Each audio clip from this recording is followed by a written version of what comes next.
Hello friends, मैं हुकम सिंह आपके अपने यूट्यूब चैनल एग्जाम मैथ्स में आपका स्वागत करता हूं। दोस्तों, हमने जो सीरीज चला रखी है सीजीएल 2022 को टारगेट करते हुए उसको हम कंटिन्यू करेंगे और आज हम इस सीरीज का लेक्चर 3 पढ़ेंगे।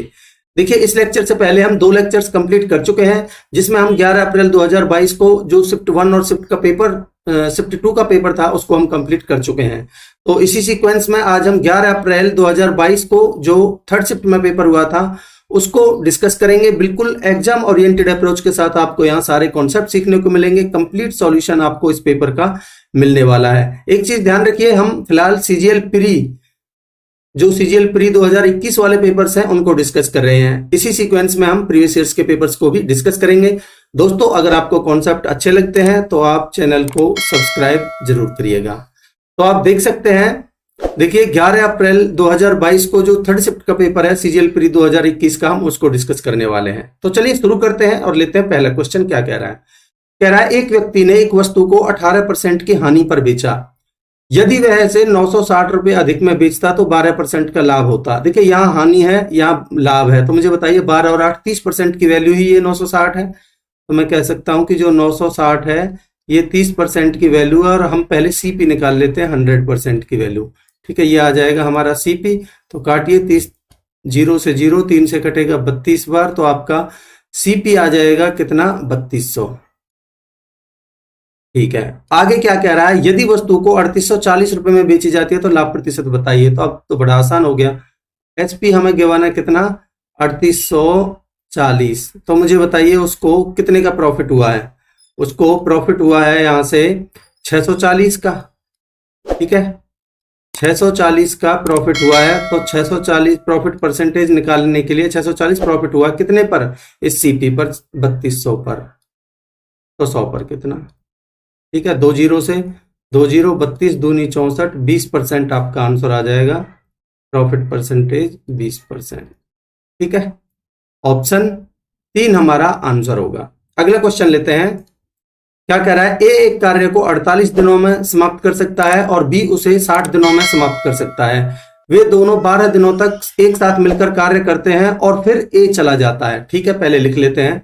कह रहा है ए इस काम को कर सकता है कितने दिनों में? 48 दिनों में। और बी कर सकता है इसको 60 दिनों में। ठीक है, तो टोटल वर्क मान लीजिए। टोटल वर्क कितना आ जाएगा इन दोनों का एलसीएम? तो आएगा, दोनों का एलसीएम आप निकाल के देख लेना, 240। ठीक है, 48 से कटेगा 4 पंजे 20, 8 पंजे 40, यानी कि 5 बार। तो मैं कह सकता हूं कि इनकी एफिशिएंसी का जो रेशियो आएगा वो कितना आ जाएगा? एफिशिएंसी आएगा आपका 48 पंजे, ए की एफिशिएंसी 5 और बी की आएगी 6 6 24 4। तो दोनों की एफिशिएंसी होता है हमारा, एफिशिएंसी होती है एक दिन का काम। तो दोनों की एफिशिएंसी या फिर कह सकते हैं दोनों का एक दिन का काम कितना हो गया? 9। अब कह रहा है 12 दिनों तक एक साथ मिलकर ये कार्य करते हैं। तो मुझे बताइए 9 की एफिशिएंसी से इन्होंने 12 दिनों में कितना काम कर दिया? 108। ठीक है, तो अब बताइए 108 तो इन्होंने कर दिया, तो काम बचा हुआ कितना है? 10 में से 8 गए तो 2 और 23 में से 10 गए तो 13, 132 काम बचा हुआ है। ठीक है, कह रहा है उसके बाद ए चला जाता है। कह रहा है बी शेष कार्य का 25% कितने समय में पूरा करेगा। तो मुझे बताइए शेष काम बचा कितना है? 132। कह रहा है बी से करवाना है ये 132 काम, 132 पर ये पूरा नहीं करवाना इसका। तो इसने बोला है केवल 1/4 25% ही कराना है। और बी की एफिशिएंसी है कितनी? बी की एफिशिएंसी है आपकी 4 की एफिशिएंसी से कराना है। तो 4 से काटिए, 4 तिया 12, 4 तिया 12, 33/4। तो कितना आएगा मुझे बताइए? 4 8 32, 8 दिन तो कंप्लीट आ जाएंगे। ठीक है, इसके अलावा आपका बचेगा 1/4, यानी एक दिन का 1/4। तो 24 का 1/4। तो मुझे बताइए कितने घंटे और आ जाएंगे? 6 घंटे और आ जाएंगे। इसका मतलब 6 घंटे। आंसर होगा आपका 8 दिन 6 घंटे। ठीक है, ऑप्शन 2। आई होप आपको कॉन्सेप्ट क्लियर होगा। अगला क्वेश्चन लेते हैं। क्या कह रहा है? देखिए सेक ए बराबर हमें गिवन है 17/8 और ए की जो वैल्यू है वो 90 से कम है। तो इसका मान हमें बताना है। तो आप कुछ मत करिए, एंगल मानने की कोई जरूरत नहीं है। आप एक काम करिए, एक राइट एंगल ट्रायंगल बनाइए। ठीक है, मैंने एक राइट एंगल ट्रायंगल बना ली। इसने बोला है कि सेक ए आपको गिवन है कितना? 17/8। सेक ए क्या होता है? आपका हाइपोटेनस अपॉन में बेस। तो 8 15 17 का ट्रिपलेट होता है, तो आपकी हाइट कितनी आ जाएगी, परपेंडिकुलर कितना आ जाएगा 15। अब देखिए इसमें वैल्यूज पुट कर दीजिए। 34 इंटू में साइन ए कितना गिवन है आपको, साइन ए होता है आपका परपेंडिकुलर अपॉन में हाइपोटेनस, तो मैं 15/17 लिख दूंगा उसको, ठीक है, प्लस में 15 इंटू में कॉट ए क्या होता है आपका, बेस अपॉन में परपेंडिकुलर, यानी 8/15 आ जाएगा, ठीक है, अपॉन में आपको 68 इंटू में कॉस ए की वैल्यू क्या होती है आपकी, बेस अपॉन में हाइपोटेनस 8/17। देखिए ये चीज आपकी टिप्स पे होनी चाहिए। माइनस में 16 इंटू में आपको क्या बना, टेन ए होता है आपका परपेंडिकुलर अपॉन में बेस, यानी 15/8। आई होप आपको यहां तक कोई दिक्कत नहीं होगी।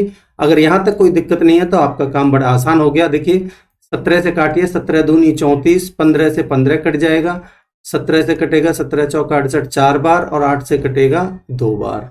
ऊपर कितना बचा आपका, 15 दूनी 30, 30 और 8 38, अपॉन में नीचे कितना बचा आपका, यहां आपका कॉस ए था 8/17, ठीक है, 8 चौक 32, 32 में से 15 दूनी 30 गए तो बचेगा आपका 2, तो ये आएगा आपका 19। ये आपका आंसर है ऑप्शन 2। आई होप आपको क्लियर होगा। अगला क्वेश्चन लेते हैं। क्या कह रहा है, 52, 71, 43, 22 ए एंड बी का औसत आपको 55 गिवन है, तो मुझे बताइए इनका सम कितना हो गया। इनको जोड़िए, देखिए 2 और 1 3 और 3 6 और 2 8 और 7 5 12 और 4 16, 16 और 2 18, 188 प्लस में ए प्लस में बी, इन पूरी 6 टर्म्स हैं ये, इन सब का सम हो गया। और ये आपको अगर एवरेज 55 गिवन है तो सम कितना आ जाएगा, 6 से गुना करिए, क्योंकि 6 टर्म है टोटल, 6 पंजे 30, 3 6 पंजे 30 और 3 33, ठीक है। तो यहां से ए प्लस बी की वैल्यू कितनी आएगी आपकी, 323 में से 188 घटाइए, ठीक है, कितना आ जाएगा, 10 में से 8 गए तो 2, 12 में से 8 गए तो 4, 142, यानी कि हमारी a प्लस बी की वैल्यू आ गई 142, ठीक है। अब आप यहां देखिए आगे क्या गिवन है आपको, आगे गिवन है आपको 42, 45, 49, 51, 42 सी एंड डी का औसत 53 गिवन है। तो इनको जोड़िए, पहले इनका सम निकालिए। जो संख्याएं गिवन है 2 और 5 7, 9 और 7 16, 16 और 1 17, 17 और 2 19, 19 का 9, हासिल का 1, ठीक है, 4 और 4 8 12, 12 और 5 17, 17 और 4 21, 21 और 1 22, 229 प्लस में सी प्लस में डी, इनकी एवरेज हमें 53 गिवन है, तो सम कितना आ जाएगा, ये टोटल 7 है तो 7 से गुना करिए, 7 या 21, हासिल का 2, 7 पंजे 35 और 2 37, तो यहां से सी प्लस डी की वैल्यू कितनी आ जाएगी, मुझे बताइए।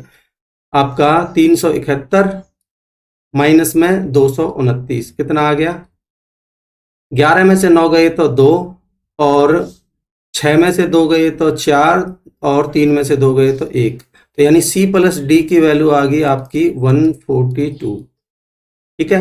अब आपको क्या निकालनी है, आपसे पूछा है A B C and D का औसत बता दीजिए, तो औसत बता दीजिए। आपके पास दोनों का सम है, यानी कि A plus B plus C plus D का सम कितना आ गया, आ गया आपका 142 और 142 284, तो आपकी एवरेज कितनी आ जाएगी, 4 से भाग दे दीजिए, 284 अपॉन में 4, 4 सत्ते 28, 4 एकम 4, 71 आपका आंसर होगा ऑप्शन 3।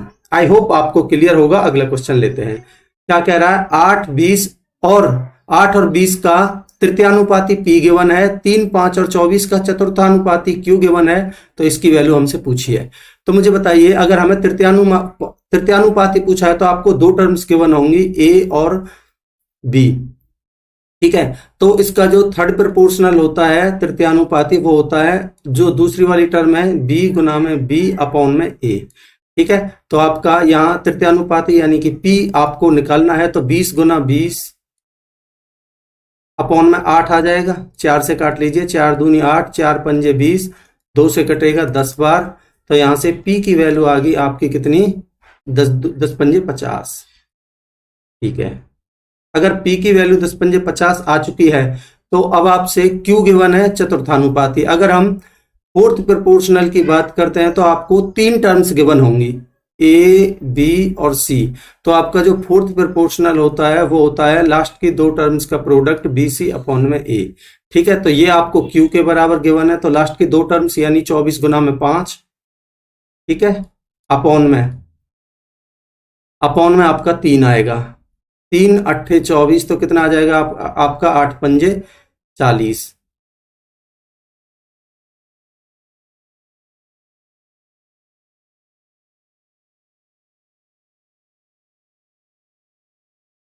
ठीक है, कितना आ जाएगा आपका Q बराबर आएगा 8 पंजे 40। ठीक है, अब आपसे पूछा क्या है, आपसे पूछा है 2p प्लस में Q। ठीक है, जो पूछा है वो निकाल दीजिए। 2p प्लस में Q की वैल्यू कितनी हो जाएगी, 2 गुना में 50 प्लस में Q यानी कि 40, कितना आ जाएगा आपका 100 और 40 140। ये आपका आंसर है, ऑप्शन 1। आई होप आपको क्लियर है। अगला क्वेश्चन लेते हैं। क्या कह रहा है, एक छिन्नक के रूप में 35 सेंटीमीटर ऊंची बाल्टी पानी से भरी हुई है। ठीक है, इसके निचले और ऊपरी सिरों की त्रिज्याएं 12 और 18 सेंटीमीटर है। ठीक है, यदि इस बाल्टी से पानी एक ऐसे बेलनाकार ड्रम में डाला जाता है जिसके आधार की त्रिज्या 20 सेंटीमीटर है, तो कह रहा है पानी कितनी ऊंचाई तक भरेगा।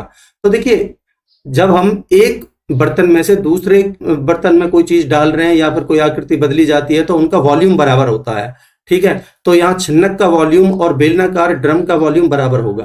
अब मैं आपको बताता हूं कि छिन्नक का वॉल्यूम आपको कैसे निकालना होगा। मान लेते हैं मैं इधर एक छिन्नक बना देता हूं।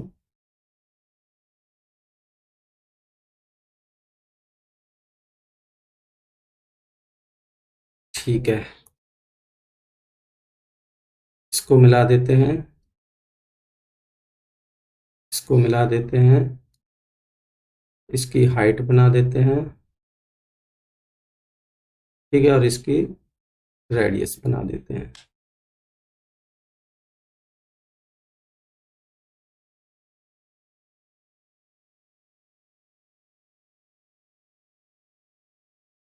ठीक है, इसने बोला है, देखिए जो ये होती है हमारी, ये होती है आपकी ऊपर वाली यानी छोटी वाली होती है आपकी स्मॉल आर, और ये बड़ी वाली होती है आपकी कैपिटल आर, और ये होती है आपकी हाइट एच। ठीक है, पहले गिवन कितनी कितनी है, देखिए स्मॉल आर आपको गिवन है 12।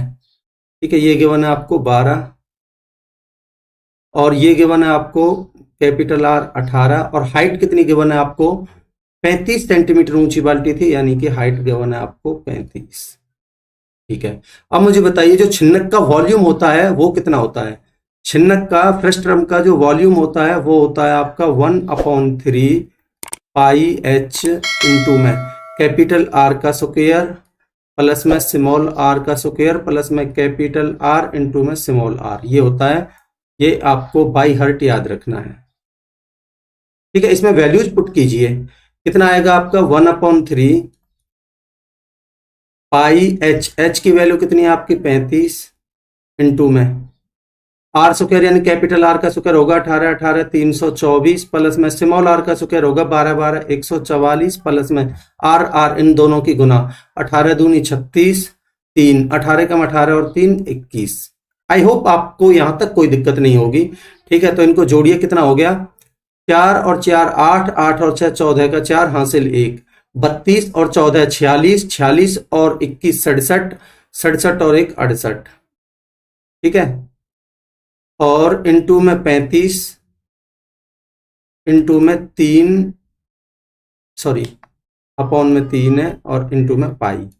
ठीक है, ये आ गया आपका छिन्नक का वॉल्यूम। ये किसके बराबर गिवन है आपको, जो आपकी ये वाली, देखिए ये कट ही जाएगा वैसे तो, ये आपका देखिए एक बार सम को दोबारा चेक कर लेते हैं। 4 4 8 और 6 14 4 हासिल 1, 2 और 4 6 और 1 7 और 1 8, 3 और 1 4 और 2 6। ठीक है, 8 और 14 और 4 18, 3 से कट जाएगा, काट लीजिए, 3 दूनी 6, 3 दूनी 6, 3 अट्ठे 24। तो ये आया आपका छिन्नक का वॉल्यूम 228 इंटू में 35 इंटू में पाई। ये किसके बराबर, इसका वॉल्यूम उस बेलनाकार बर्तन के बराबर हो जाएगा जिसकी हमें ये कुछ डायमेंशंस गिवन है, जिसकी रेडियस गिवन है 20 और हाइट निकालनी है। तो जो बेलन होता है उसका आयतन होता है पाई आर स्क्वायर, रेडियस गिवन है आपको 20 इंटू में 20 इंटू में हाइट आपको निकालनी है। ठीक है, बिल्कुल ठीक है। अब देखिए 5 से काटेंगे तो 4 बार और 5 से काटेंगे तो 7 बार और 4 से काटेंगे इसको तो 4 पंजे 20 बचे 2, 4 सत्ते 28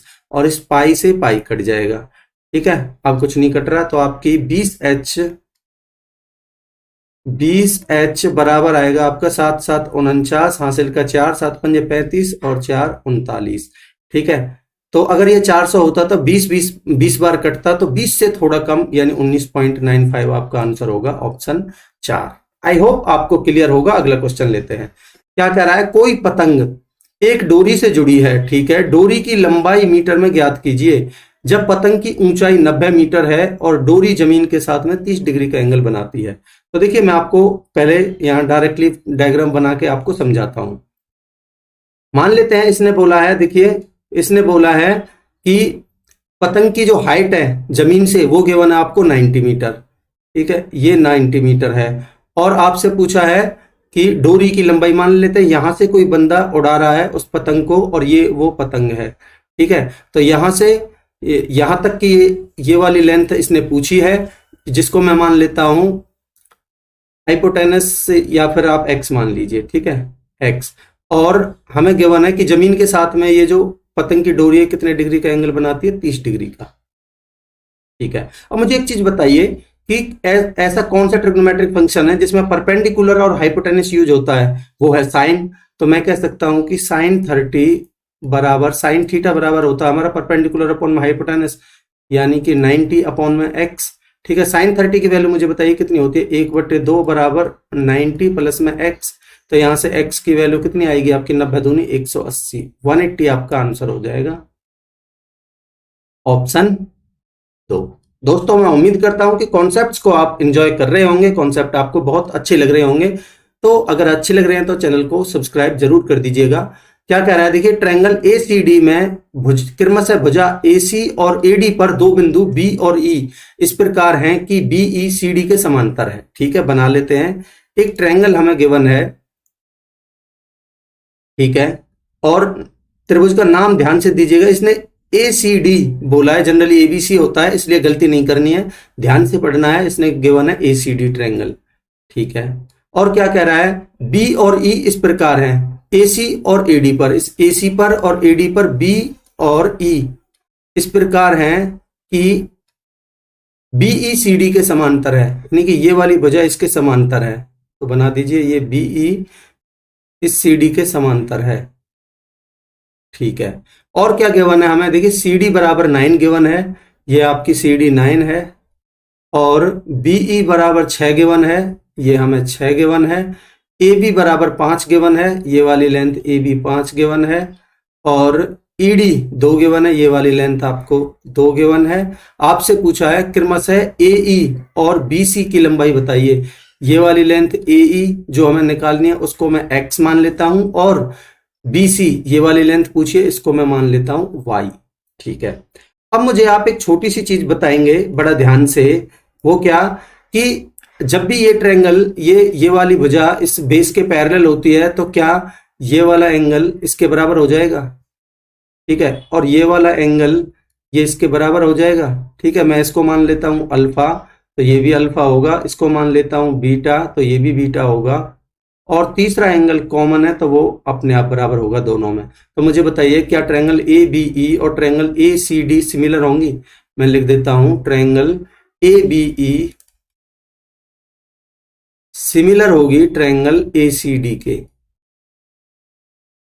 ठीक है, अब मुझे बताइए इस छोटी वाली ट्रायंगल में ABE में अल्फा के सामने क्या दिख रहा है आपको, x। ठीक है, और बड़ी वाली में अल्फा के सामने क्या दिख रहा है आपको, x प्लस में 2। देखिए ये 2 है। ठीक है, बराबर। मुझे बताइए छोटी वाली ट्रायंगल में इस कॉमन एंगल के सामने क्या दिख रहा है आपको, 6, और बड़ी वाली ट्रायंगल में इस कॉमन एंगल के सामने कॉमन एंगल के सामने क्या दिख रहा है आपको, 9। तो 6/9, 3 से काटिए, 3 दूनी 6, 3 से काटेंगे 3 के 9, क्रॉस करिए तो आपका बनेगा 3x बराबर 2x प्लस में 4, तो मुझे बताइए यहां से x की वैल्यू कितनी आ गई आपकी 4। ठीक है, तो इस x की वैल्यू तो आ चुकी है आपकी 4। आपसे ए ई और बी सी यानी पहले 4, तो दो ऑप्शन तो आपके एलिमिनेट हो गए, ये दो ऑप्शंस में से आंसर है।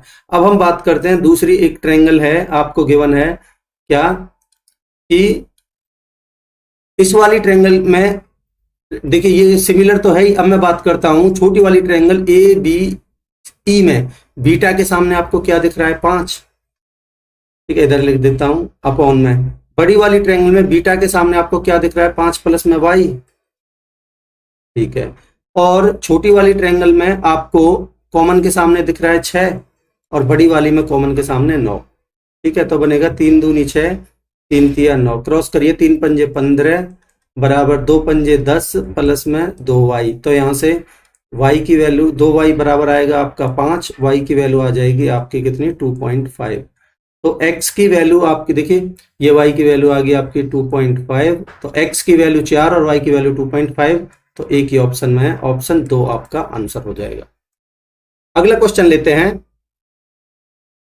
क्या कह रहा है देखिए x बराबर 4 प्लस में √15, तो x square plus 1 upon x square. आपको गिवन है x प्लस में 4 प्लस में √15, तो आप मुझे बताइए 1 अपॉन एक्स कितना हो जाएगा 4 माइनस में √15। इतना आपको क्लियर होगा कि ये साइन चेंज हो जाता है जब ये बटे में करते हैं, तो ये आपका सिंप्लीफिकेशन का पार्ट है। ठीक है, तो अब आप इन दोनों को जोड़िए तो कितना बनेगा आपका x प्लस 1 अपॉन एक्स बराबर 15, √15 से √15 कट जाएगा, 4 और 4 कितना हो जाएगा 8। अब आपसे पूछा है एक्स स्क्वायर प्लस में 1 अपॉन में एक्स स्क्वायर कितना बनेगा, इसका स्क्वायर -2, 8 का स्क्वायर -2, तो कितना बनेगा 8 8 64 में से 2 गए तो 62 आपका आंसर हो जाएगा ऑप्शन 4। आई होप आपको कॉन्सेप्ट क्लियर होगा। अगला क्वेश्चन देखिए क्या कह रहा है, एक निर्माण इकाई में यह देखा गया कि कच्चे माल की कीमत में 25% की वृद्धि की गई है। ठीक है, पहले अगर कच्चे माल की कीमत 100 थी तो अभी वृद्धि करके 125 की गई है। ठीक है, कह रहा है श्रम लागत कच्चे माल की लागत के 30% से बढ़कर कच्चे माल की लागत का 38% हो गई। तो यहां अगर 30% की वृद्धि हुई है तो मुझे बताइए कितना हो गया 130, और यहां कह रहा है 38% की वृद्धि हुई है, तो मैं 125 को 100 यानी 38% की वृद्धि की गई है तो 138% ही निकाल लूँ इसका।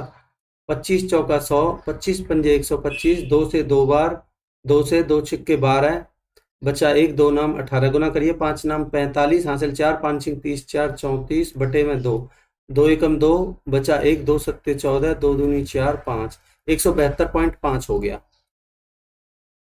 ठीक है, अब क्या कह रहा है कच्चे माल की खपत कितने प्रतिशत कम की जाए ताकि लागत को वृद्धि से पहले की लागत के बराबर रखा जा सके। तो मुझे बता दीजिए कि अगर अभी फिलहाल खपत कितनी है 172.5, पहले कितनी थी 130, तो कह रहा है कितने कमी की जाए 130 पे लाने के लिए, तो 172.5 में से 130 घटाइए तो कितना बनेगा आपका 17 में से देखिए 5 का 5 आ जाएगा, 2 का 2 आ जाएगा, 17 में से 13 गए 4, यानी 42.5 आपकी 42.5 की कमी करनी पड़ेगी। ठीक है, ये कमी कितने पर करनी पड़ेगी 172.5 पर।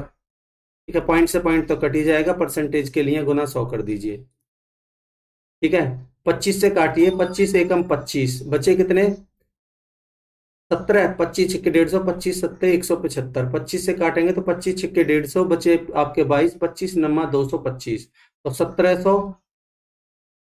डिवाइड बाई 69, तो 6 दूनी 12 यानी 2 नाम 18, 2 छिक्के 12 और 1 13, कितना बचा 10 में से 8 गए तो 2, 14, 16 में से 13 गए तो 3, उतार ली आपकी 0, 6 पंजे 30 ज्यादा हो जाएगा, 6 चौक 24, 4 नाम 36, हासिल 3, 4 छिक्के 24 और 3 27, 10 में देखिए 24 पॉइंट समथिंग आपको एक ही ऑप्शन दिख रहा है, ये आपका 24.6% आंसर आ जाएगा ऑप्शन 4।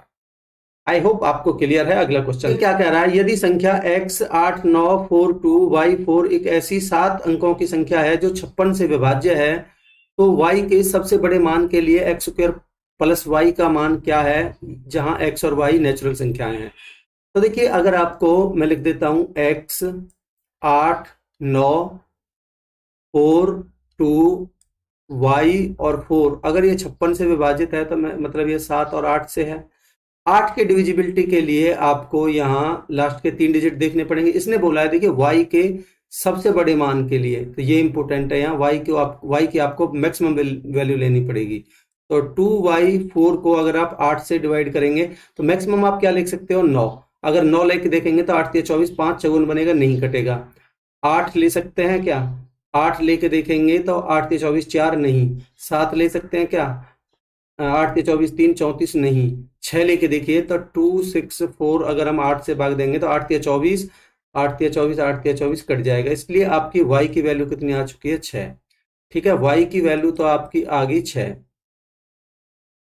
ठीक है, अगर y की वैल्यू 6 आ गई तो आपकी संख्या कितनी होगी, x 8 9 4 2 6 4।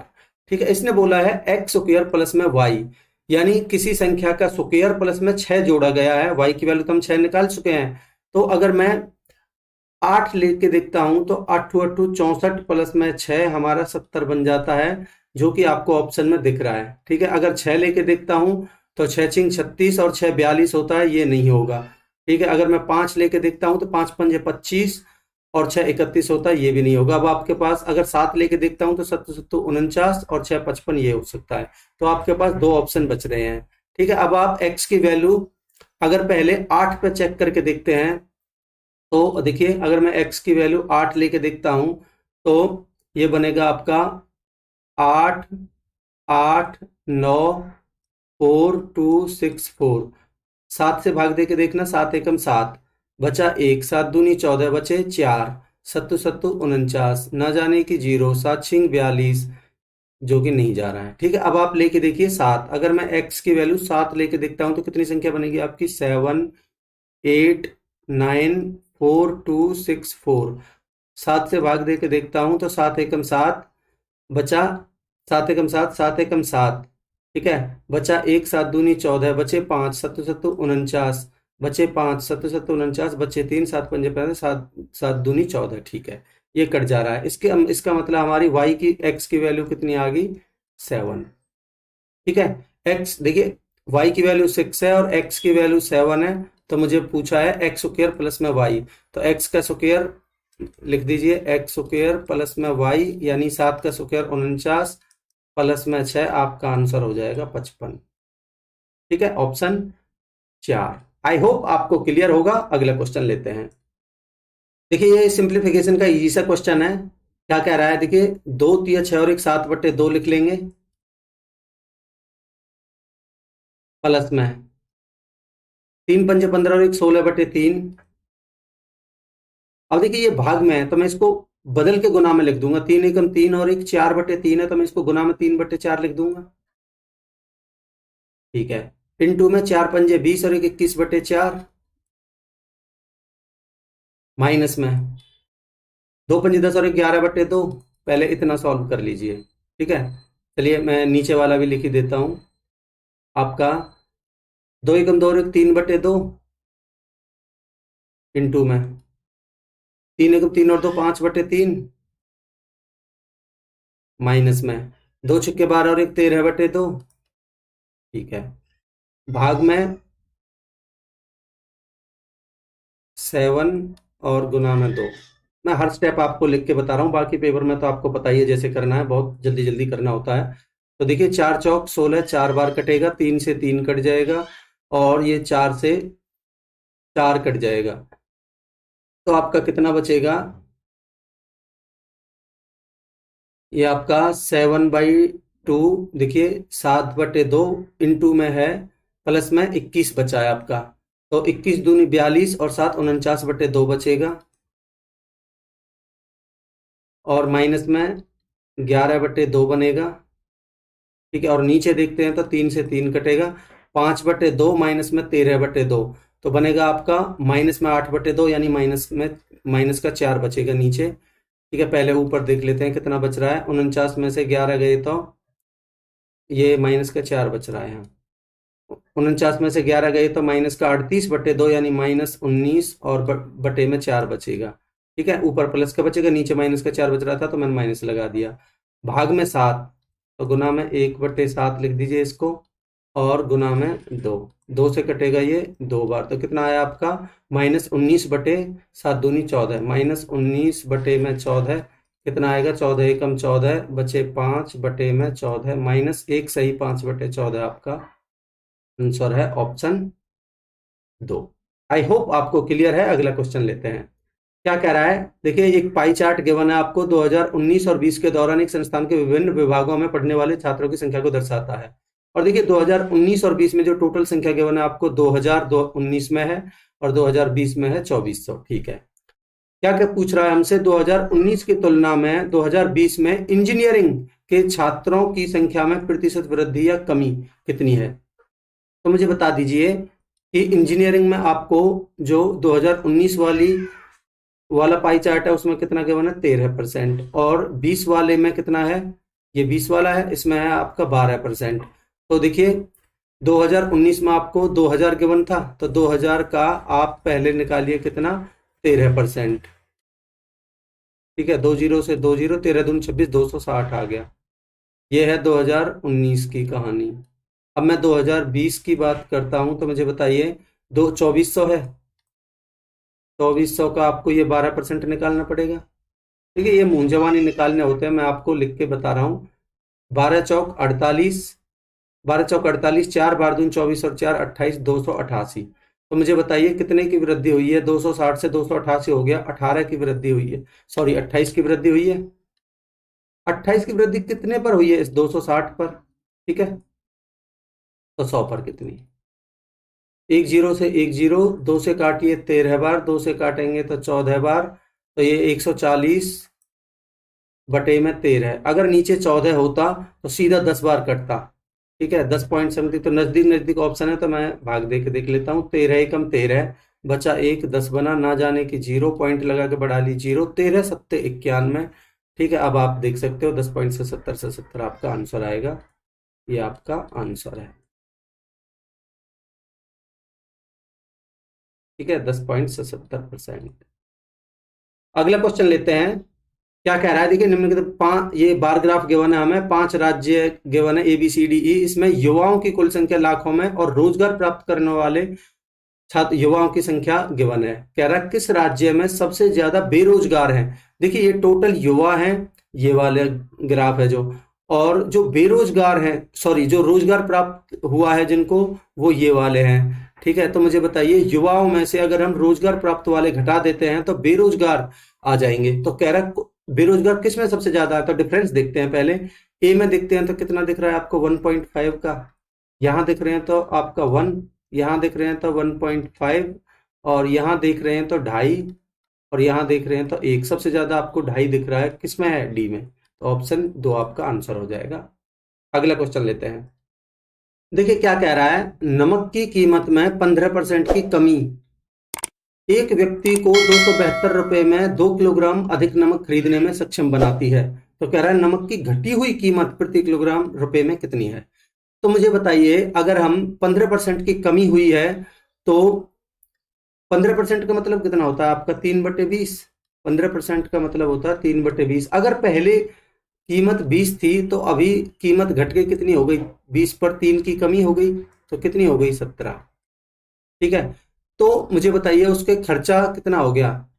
ठीक है, नमक की कीमत में तो उसका खर्चा कितना हो जाएगा, 17 से 20 हो जाएगा, क्योंकि प्राइस और एक्सपेंडिचर हमेशा अपोजिट होते हैं।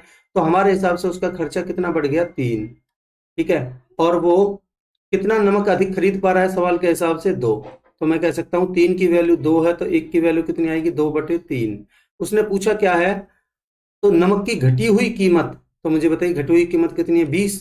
तो 20 की वैल्यू बता दीजिए, तो 20 की वैल्यू कितनी हो जाएगी आपकी, 20 दूनी 40/3। ठीक है, अब पूछ रहा है ये रुपए में, तो मुझे बताइए 272 रुपए टोटल थे, जिसमें से हम 40/3 से अगर भाग दे देते हैं तो आपका ऊपर 3 जाएगा। ठीक है, 4 से काटिए,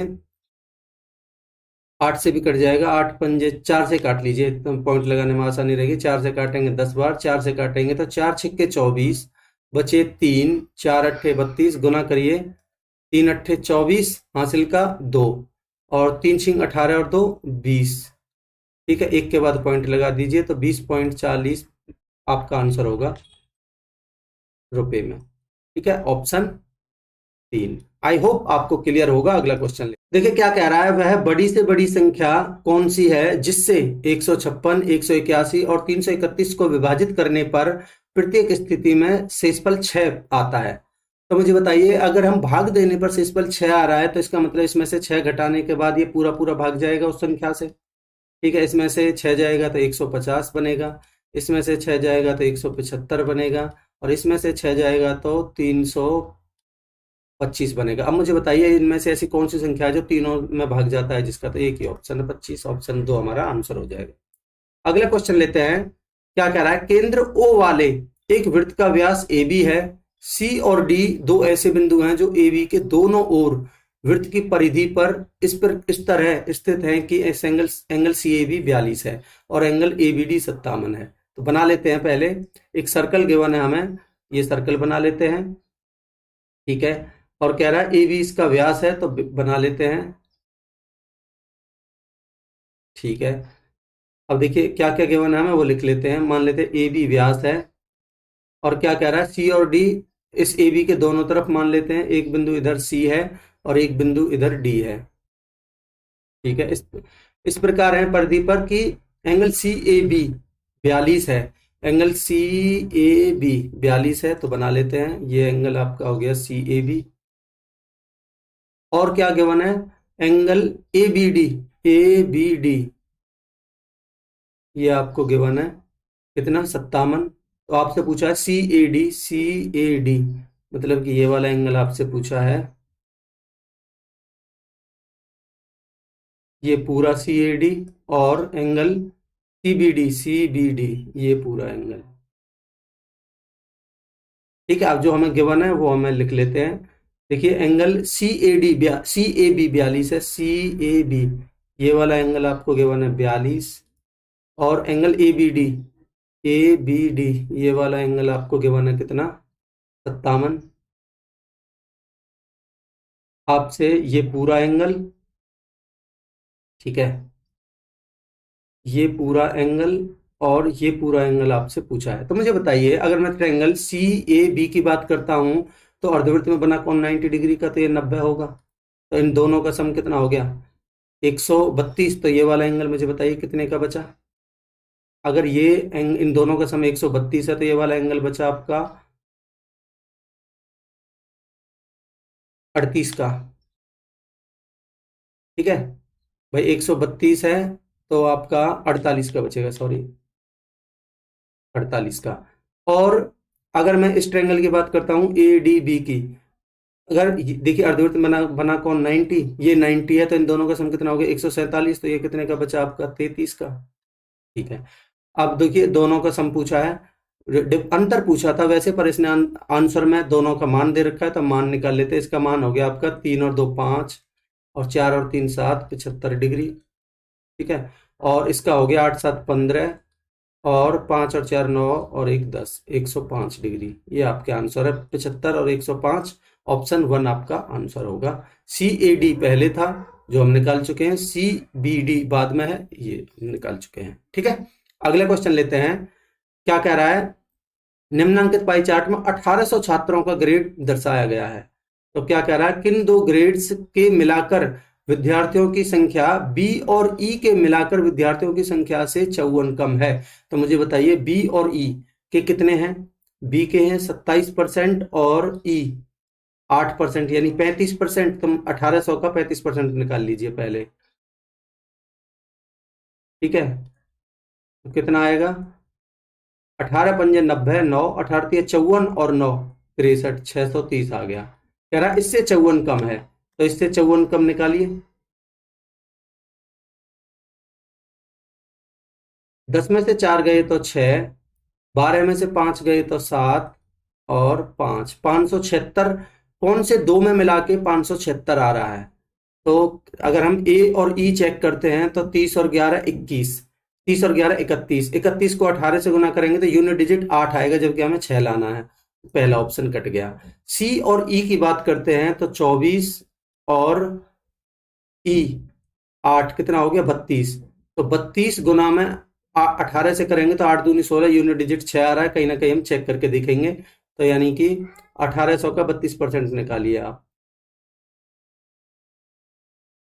ठीक है, मैं लिख के बता रहा हूँ, बाकी आप डायरेक्ट कर सकते हैं। 18 दूनी 36, 3 18 54 और 3 57, 576 बिल्कुल आ रहा है। कौन से में? सी और ई में, ऑप्शन 2 हमारा आंसर हो जाएगा। अगला क्वेश्चन लेते हैं। क्या कह रहा है? टेन स्क्वायर ए प्लस में 2 tan a माइनस में 63 बराबर 0, और ए की वैल्यू 0 से 90 के बीच में है, तो हमें इसकी वैल्यू पूछी है। तो अब आप एक काम करिए, थोड़ी देर के लिए tan a को x मान लीजिए। ठीक है, tan a को मैंने x मान लिया, तो आपको क्वाड्रेटिक इक्वेशन बनाने में आसानी रहेगी। तो आप इसको लिखिए एक्स स्क्वायर प्लस में 2x माइनस में 63 बराबर 0। तो मुझे बताइए, गुना करें तो -63, सम करें तो प्लस का 2, तो 9 7 63, प्लस का 9 माइनस का 7, माइनस वाला हो नहीं सकता, इसलिए x की वैल्यू आएगी आपकी 7। ठीक है, क्वाड्रेटिक इक्वेशन को आप सॉल्व करके देख लेना, 7 आएगी, तो मैं कह सकता हूं कि tan a की वैल्यू हमारी आ गई कितनी? 7। ठीक है, अगर tan a की वैल्यू 7 आ गई, तो मैं एक राइट एंगल ट्रायंगल आपके लिए बना देता हूं, जिससे ये क्वेश्चन सॉल्व होगा। देखिए, मैंने एक राइट एंगल ट्रायंगल बना दिया। तो tan ए मुझे बताइए क्या होता है? tan ए होता है आपका परपेंडिकुलर अपॉन में बेस, तो 7/1। तो ये 7 है और ये 1 होगा, तो ये कितना हो गया? 7 7 49 और 1 50, अंडर रूट में 50। ठीक है, बिल्कुल ठीक है। अब देखिए, पूछा है आपसे 2 sin a, मैं इधर लिख देता हूं जो पूछा है आपसे। देखिए, 2 sin a प्लस में 5 cos a, ये पूछा है। तो वैल्यू पुट करिए, 2 में साइन ए कितना होता है आपका? परपेंडिकुलर अपॉन में हाइपोटेनस, यानी 7/√50,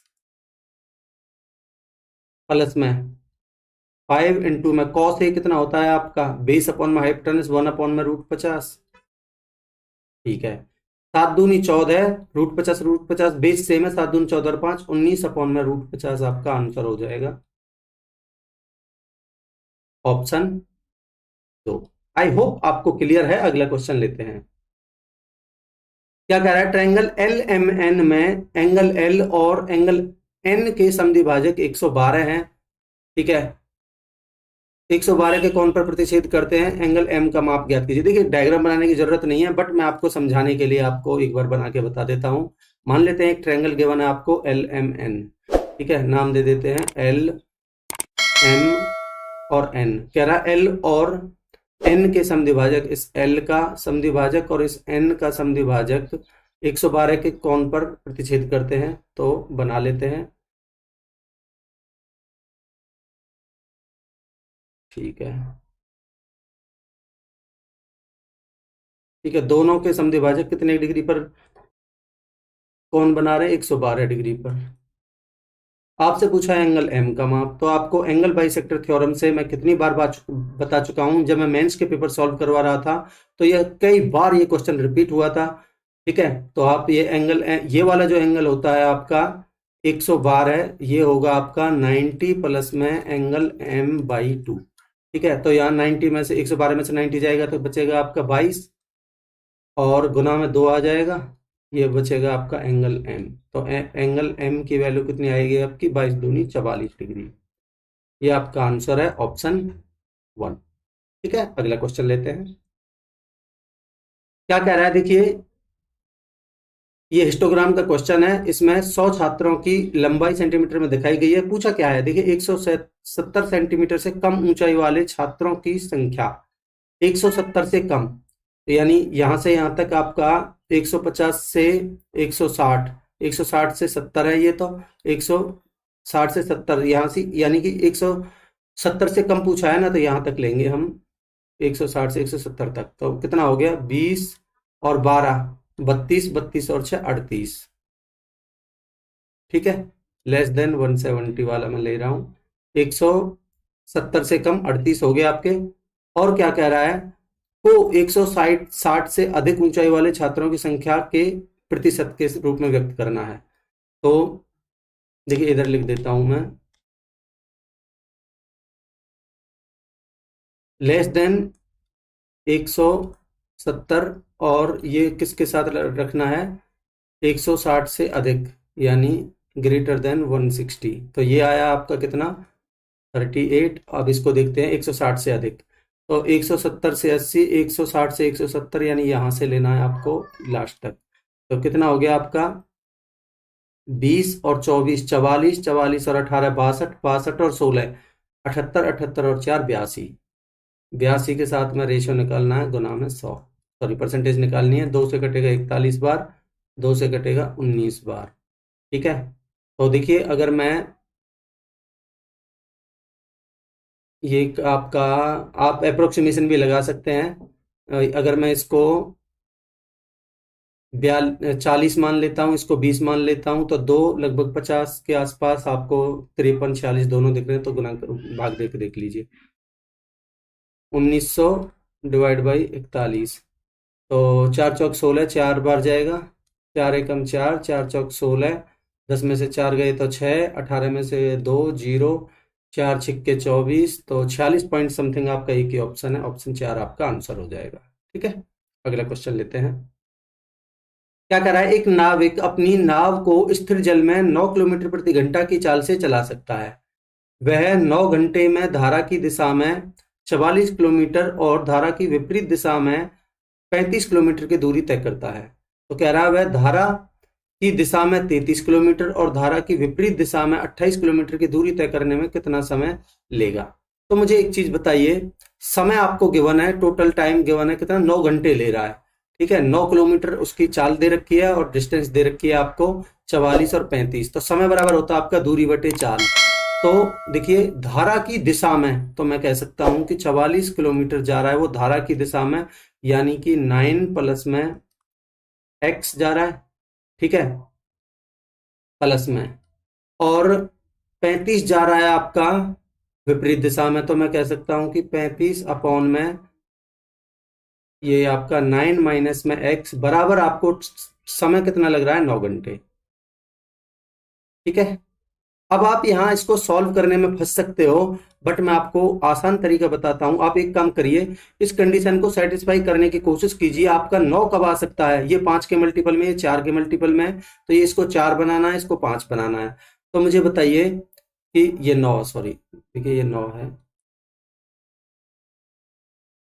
ठीक है, तो आप मुझे बताइए कि 9 में मैं क्या जोड़ूं कि ये 44 में भाग चला जाए, तो 11 चौक 44 होता है, तो मुझे x की वैल्यू 2 लेनी पड़ेगी। ठीक है, अगर मैं यहाँ x की वैल्यू 2 लेके देखता हूं तो ये 7 बन जाएगा, 7 पंजे 35, तो ये 11 चौक 44 का बनेगा, और 7 पंजे 35 और 4 और 5 9 सेटिस्फाई हो रहा है, तो मैं कह सकता हूँ मेरी x की वैल्यू 2 आ चुकी है। ठीक है, अब कह रहा है ये कि वह धारा की दिशा में 33 किलोमीटर, यानी 33 किलोमीटर धारा की दिशा में, यानी 9 प्लस में 2 11, मैं लिख देता हूं एक बार, 9 प्लस में 2, और 28 किलोमीटर धारा की विपरीत दिशा में 28, यानी 9 माइनस में 2, तो कितना समय आ जाएगा, तो 33 बट्टे में 11, ये आएगा आपका 3 प्लस में, और 9 में से 2 गए तो 7, 7 चौक 28, 4, तो कितना आ जाएगा आपका 4 और 3 7, आंसर होगा ऑप्शन 2।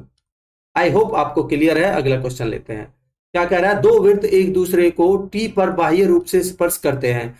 आर एस एक ऐसी उभयनिष्ठ स्पर्श रेखा है जो वृत्तों को बिंदुओं पी और क्यू पर स्पर्श करती है। ठीक है, पहले बना लेते हैं। मान लेते एक दो सर्कल गिवन है जो बाह्य रूप से स्पर्श कर रहे हैं। ठीक है, एक और सर्कल बना लेते हैं। ठीक है, और ये बाह्य रूप से स्पर्श करते हैं। कह रहा है आर एस एक स्पर्श रेखा है। ठीक है, आर एस एक स्पर्श रेखा बना देते हैं। मान लेते हैं ये आर एस एक स्पर्श रेखा गिवन है हमें। ठीक है, नाम दे देते हैं, इसने बोला है आर एस, तो ये आर और एस, और कह रहा है जो वृत्तों को पी और क्यू पर स्पर्श करते हैं, यानी यहाँ पी और क्यू पर स्पर्श करते हैं। ठीक है, ठीक है, और ये कह रहा है टी बिंदु पर बाह्य रूप से स्पर्श कर रहे थे। अब कह रहा है एंगल टी पी क्यू 42 है, टी पी क्यू 42 गिवन है हमें।